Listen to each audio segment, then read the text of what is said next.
Hello ಪ್ರಿಯ ಸ್ನೇಹಿತರೆ, ಸಿದ್ಧಿ Shri channel ನೋಡುಗರೆಲ್ಲರಿಗೂ ಸ್ವಾಗತ. ವಿಶೇಷವಾಗಿ ನಾವು ಈ ಒಂದು ನೂಲು ಹುಣ್ಣಿಮೆಯನ್ನು ರಕ್ಷಾಬಂಧನದ ಹುಣ್ಣಿಮೆ ಅಂಥೇಳಿ ಕರಿತೀವಿ. ಈ ರಕ್ಷಾಬಂಧನ ಹುಣ್ಣಿಮೆ ಯಾಕೈತಪ್ಪ ಅಂದರೆ, ಈ ರಕ್ಷಾಬಂಧನ ಅಂದರೆ ಏನಪ್ಪ ಅಂತಂದ್ರೆ, ಈ ಒಂದು ಮನೆಯಲ್ಲಿರುವಂಥ ಹೆಣ್ಣು ಮಕ್ಕಳು ತಮ್ಮ ಅಣ್ಣ ತಮ್ಮಂದಿರಿಗೆ ಈ ನೂಲನ್ನು ಕಟ್ಟಿ ಅವರ ಒಂದು ರಕ್ಷಾ ಕವಚದಂತೆ ಆ ಮನೆಗೆ ಒಂದು ವಿಶೇಷ ಒಂದು ಅವರ ಅನುಗ್ರಹ ಆಗಲಿ ಅನ್ನೋ ಒಂದು ನಾಮಕೃತವಾಗಿ ಈ ಒಂದು ರಕ್ಷಾಬಂಧನವನ್ನು ಆಚರಣೆ ಮಾಡ್ತಾರೆ. ಹಾಗಾಗಿ ಈ ರಕ್ಷಾಬಂಧನ ಅಷ್ಟೇ ಅಲ್ಲ, ಈ ಒಂದು ಉಪಕರ್ಮವನ್ನು ಆಚರಣೆ ಮಾಡೋ ಒಂದು ವಿಶೇಷ ಹಬ್ಬನ ಅಂತ ಹೇಳ್ಬೋದು. ಈ ಉಪಕರ್ಮ ಆಚರಣೆ ಅಂದರೆ ಏನಂತಂದ್ರೆ, ಉಪನಯನ ನಂತರ ಪ್ರತಿ ವರ್ಷವೂ ಉಪಕರ್ಮ ಆಚರಿಸಬೇಕು. ಶ್ರಾವಣದಲ್ಲಿ ನೂಲು ಹುಣ್ಣಿಮೆಯಂದು ಬರುವ ಉಪಕರ್ಮ ಯಜ್ಞೋಪತ್ಯ ಧರಿಸಿದರೆ ಅತಿ ಮುಖ್ಯವಾಗಿ. ಹಾಗಾಗಿ ಶ್ರಾವಣ ಮಾಸದಲ್ಲಿ ಬರುವ ನೂಲು ಹುಣ್ಣಿಮೆ ವಿಶೇಷ ಉಪಕರ್ಮ ಆಚರಣೆ ಶಾಸ್ತ್ರೀಯ ಕಟ್ಟುಪಾಡಿನಲ್ಲಿ ನಡೆಯುವ ವಾರ್ಷಿಕ ವಿಧಿ. ಸಂವತ್ಸರ ಕೃತದೋಷ ಪರಿಹಾರಾರ್ಥ ಅಂದ್ರೆ ವರ್ಷವಿಡೀ ತಿಳಿದೋ ತಿಳಿಯದೋ ಆದ ತಪ್ಪುಗಳಿಗೆ ದೇವರಲ್ಲಿ ಕ್ಷಮೆ ಕೋರಿ ಅದರಿಂದ ಕಟ್ಟಿಕೊಂಡ ಪಾಪ ನಿವಾರಣೆಗಾಗಿ ವರ್ಷಕ್ಕೊಮ್ಮೆ ಈ ಆಚರಣೆ ಮಾಡಲಾಗ್ತದೆ ಅನ್ನೋದು ಒಂದು ವಿಶೇಷ ನಂಬಿಕೆ.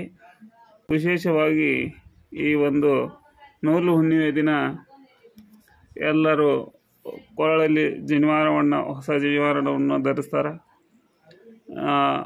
ಎಷ್ಟೋ ಜನ ತಮ್ಮ ಅಕ್ಕ ತಂಗಿಯರ ಕಡೆಯಿಂದ ಕೈಗೆ ಆ ಹೊಸ ನೂಲಿನಿಂದ ತಯಾರು ಮಾಡಿದಂಥ ರಕ್ಷಾಬಂಧನವನ್ನು ರಾಖಿಯನ್ನು ಕಟ್ಟಿಸ್ಕೊಂಡು ವಿಶೇಷವಾಗಿ ಈ ಹಬ್ಬವನ್ನು ಆಚರಣೆ ಮಾಡ್ತಾರೆ. ಈ ರಕ್ಷಾಬಂಧನ ನೂಲು ಹುಣ್ಣಿಮೆ, ಈ ನೂಲು ಹುಣ್ಣಿಮೆ ದಿನ ರಕ್ಷಾಬಂಧನವನ್ನು ಯಾಕೆ ಆಚರಣೆ ಮಾಡ್ತಾರೆ ಅನ್ನೋದು, ಈ ಜನಿವಾರ ಹಾಕ್ಕೊಳ್ಳುವಂಥ ಈ ಜನಿವಾರ ಜನ ಈ ಜನಿವಾರ ಧಾರಣೆಯನ್ನು ಸನಾತನ ಧರ್ಮವಾಗಿದ್ದು, ಈ ಭಗವಂತನು ಯಜ್ಞಪೂರ್ವಪದಿ ಅವನನ್ನು ಸ್ನೇಹದ ಸೇರುವುದಕ್ಕಾಗಿ ಧರಿಸುವ ಯಜ್ಞ ಸೂತ್ರವೇ ಈ ಜನಿವಾರ.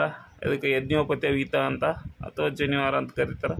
ಇದನ್ನು ಧರಿಸೋದ್ರಿಂದ ದುಃಖ ನಾಶವಾಗ್ತತಿ, ಕಷ್ಟಗಳು ದೂರ ಸರಿತಾವ, ಆತ್ಮಶಕ್ತಿ ವೃದ್ಧಿಸ್ತತಿ, ಅಕಾಲ ಮೃತ್ಯು ಅವಕಾಶ ಇರೋದಿಲ್ಲ ಅಂಥೇಳಿ ನಾರಾಯಣ ಉಪನಿಷತ್ತಿನೊಳಗೆ ಉಲ್ಲೇಖ ಆಗೈತೆ ಅಂತ ಹೇಳ್ಬೋದು.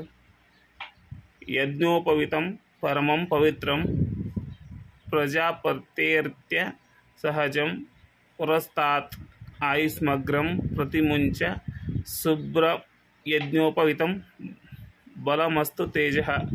ಈ ಮಂತ್ರವನ್ನು ಹೇಳುತ್ತಾ ಪ್ರತಿದಿನ ಜನಿವಾರಕ್ಕೆ ನಮಿಸಿದರೆ ಶುಭವು, ಅಭಿವೃದ್ಧಿಯು, ಗೌರವವು, ಸಂಪತ್ತು, ನೆಮ್ಮದಿ ಲಭಿಸ್ತೈತಿ ಅಂಥೇಳಿ ಯಜುರ್ವೇದದಲ್ಲಿ ಹೇಳಲ್ಪಟ್ಟೈತಿ. ಈ 3 ದಾರದಿಂದ ಈ ಜನಿವಾರದಲ್ಲಿ ಒಂದು ದಾರ ಶಾಂತಿಯನ್ನು, ಒಂದು ದಾರ ಪವಿತ್ರತೆಯನ್ನು, ಒಂದು ದಾರ ತೇಜಸ್ಸನ್ನು ಸೂಚಿಸುವ ದಾರವನ್ನೇ ಜನಿವಾರ ಅಂತ ಹೇಳ್ತಾರೆ. ಈ 3 ದಾರವನ್ನು ಸೇರಿಸಿ ಹಾಕುವ ಗಂಟಿಗೆ ಬ್ರಹ್ಮ ಗಂಟು ಎನ್ನುತ್ತಾರೆ. ಹುಡುಗನ 8ನೇ ವಯಸ್ಸಿನಲ್ಲಿ ಉಪನಯನ ಸಂಸ್ಕಾರ ಅಂಥೇಳಿ ಮಾಡ್ತಾರೆ, ಮತ್ತು ಅಯ್ಯಾಚಾರ ಅಂತ ಮಾಡ್ತಾರೆ ಜಂಗಮರು. ಈ ಥರ ಒಂದು ಉಪನಯನ ಸಂಸ್ಕಾರದಲ್ಲಿ, ಈ ಅಯ್ಯಾಚಾರ ಸಂಸ್ಕಾರದಲ್ಲಿ ಜನಿವಾರ ಈ ದಾರದ ನೂಲನ್ನು ವಿಶೇಷವಾಗಿ ಎಲ್ಲ ಜನಾಂಗದವರು, ಎಲ್ಲ ಧರ್ಮದವರು ನೂಲನ್ನು ಉಪಯೋಗ ಮಾಡುವಂಥ ವಿಶೇಷ ಹಬ್ಬವೇ ಈ ನೂಲು ಹುಣ್ಣಿಮೆ ಹಬ್ಬ. ಈ ನೂಲು ಹುಣ್ಣಿಮೆ ಹಬ್ಬ ಈ ಜನಿವಾರವನ್ನು ಒಟ್ಟುಗಳು, ಬ್ರಹ್ಮಚಾರಿಗಳು ಹಾಕ್ಕೊತಾರೆ. ಉಪ ಅಂದರೆ ಹತ್ತಿರ, ನಯನಂ ಅಂದರೆ ಕಳಿಸುವುದು ಎಂದರೆ, ಉಪನಯನ ಎಂದರೆ ಗುರುಗಳ ಹತ್ತಿರ ವಿದ್ಯಾಭ್ಯಾಸಕ್ಕಾಗಿ ಕಳಿಸುವ ದಿನವನ್ನೇ ಉಪನಯನ ಅಂಥೇಳಿ ಕರೀತಾರೆ. ಬ್ರಹ್ಮಚಾರಿಗಳಿಗೆ ವೇದಾಭ್ಯಾಸ ಮಾಡೋಕ್ಕೆ ಜನಿವಾರ ಇದ್ದವರಿಗೆ ಅವರು ಉಪನಯನವಾಗೋದೇ ಎಂದರ್ಥ.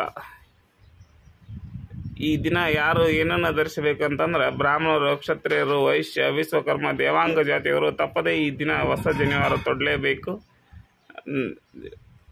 ಬೇರೆ ಜನಾಂಗದ ಹೊಸ ಉಡುದಾರ ಧರಿಸಬೇಕು. ಸ್ತ್ರೀಯರು ಹೊಸ ವಸ್ತ್ರವನ್ನು ಧರಿಸಬೇಕು. ಯತಿಗಳು, ಸನ್ಯಾಸಿಗಳು ಹೊಸ ದಂಡವನ್ನು, ನೂತನ ಜಪಮಾಲೆಯನ್ನು ಸ್ವೀಕರಿಸೋದು ಇದೇ ದಿನ ರಕ್ಷಾಬಂಧನ. ಹೌದು, ಇದೇ ರಕ್ಷಾಬಂಧನ. ಅಕ್ಕ ತಂಗಿಯರು, ಅಣ್ಣ ತಮ್ಮಂದಿರಿಗೆ ಮಾತ್ರ ರಾಖಿ ಕಟ್ಟುವ ಒಂದು ಹಬ್ಬವೇ ರಕ್ಷಾಬಂಧನ ಅಂತ ತಿಳ್ಕೊಂಡಿರಿ. ಇದು ಸುಳ್ಳು. ಅಜ್ಜಿ ಮೊಮ್ಮಗನಿಗೆ, ತಾಯಿ ಮಗನಿಗೆ, ಸಹೋದರ ಸಹೋದರಿಯರಿಗೆ, ಹೆಂಡತಿ ಗಂಡನಿಗೆ ನನ್ನನ್ನು ದುಷ್ಟ ಜನರಿಂದ ರಕ್ಷಿಸು ಎಂದು ಹೇಳಿ ಹೆಣ್ಣು ಮಗಳು ತಮ್ಮ ಅಕ್ಕಪಕ್ಕದ ಎಲ್ಲರಿಗೆ ಈ ರಾಖಿಯನ್ನು ಕಟ್ಟುವ ಹಬ್ಬವೇ ಈ ರಕ್ಷಾಬಂಧನ. ಹಾಗೂ ನನಗೆ ದುಷ್ಟಶಕ್ತಿಗಳಿಂದ ತೊಂದರೆ ಬರದಿರಲಿ ಅಂಥೇಳಿ ಕಟ್ಟುವ ಕಂಕಣವೇ ರಾಖಿ. ಆದರೆ ಈಗಿನ ದಿನದಲ್ಲಿ ಸಹೋದರ ಸಹೋದರಿಗೆ ಮಾತ್ರ ರಾಖಿ ಕಟ್ಟುವುದು ರೂಢಿಯಾಗಿಬಿಟ್ಟೈತಿ. ಹಾಗಾಗಿ ಈ ಒಂದು ಅರಿಶಿನ ದಾರವನ್ನು ಶ್ರದ್ಧಾಭಕ್ತಿಯಿಂದ ಪೂಜಿಸಿ ಕಟ್ಟಿದರೂ ಕೂಡ ಅದು ರಾಖಿಯ ಸ್ವರೂಪ ಅಂಥೇಳಿ ವಿಶೇಷ ಕರಿತೀವಿ. ಯಾಕಂತಂದ್ರೆ ಈ ರಾಖಿಯನ್ನು ವಿಶೇಷವಾಗಿ ಇದರಿಂದ ತಯಾರು ಮಾಡಿದಂಥ ಮಾತ್ರ ರಾಖಿ ಅಲ್ಲ, ಒಂದು ಹಳದಿ ನೂಲನ್ನು, ಬಿಳಿ ದಾರದ ರೈಲನ್ನು ತೆಗೆದುಕೊಂಡು 5 ಎಳೆಯಿಂದ ಅಥವಾ 3 ಎಳೆ ಅಥವಾ 5 ಎಳೆಯನ್ನು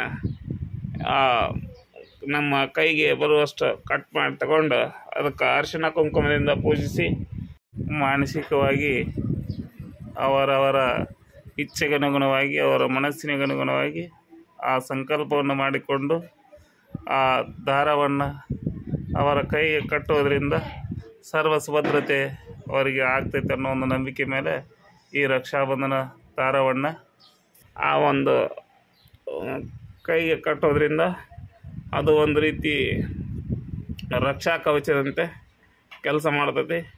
ಆ ಕಾರಣಕ್ಕಾಗಿ ಈ ರಕ್ಷಾಬಂಧನವನ್ನು ಕಟ್ತಾರಂತ ಹೇಳ್ಬೋದು. ವಿಶೇಷವಾಗಿ ಈ ಥರ ಒಂದು ರಕ್ಷಾಬಂಧನ ವಿಶೇಷ ಐತಿ ನೋಡ್ರಿ ಸ್ನೇಹಿತರೆ. ನಾನು ಹೇಳಿದ ಈ ವಿಷಯ ಇಷ್ಟವಾದರೆ ಲೈಕ್ ಮಾಡಿರಿ, ಶೇರ್ ಮಾಡಿರಿ, ಕಮೆಂಟ್ ಮಾಡಿರಿ, ಸಬ್ಸ್ಕ್ರೈಬ್ ಮಾಡೋದನ್ನು ಮರೆಯಬೇಡ್ರಿ. ವಿಡಿಯೋವನ್ನು ಸಂಪೂರ್ಣ ನೋಡಿದ್ದಕ್ಕಾಗಿ ಧನ್ಯವಾದಗಳು.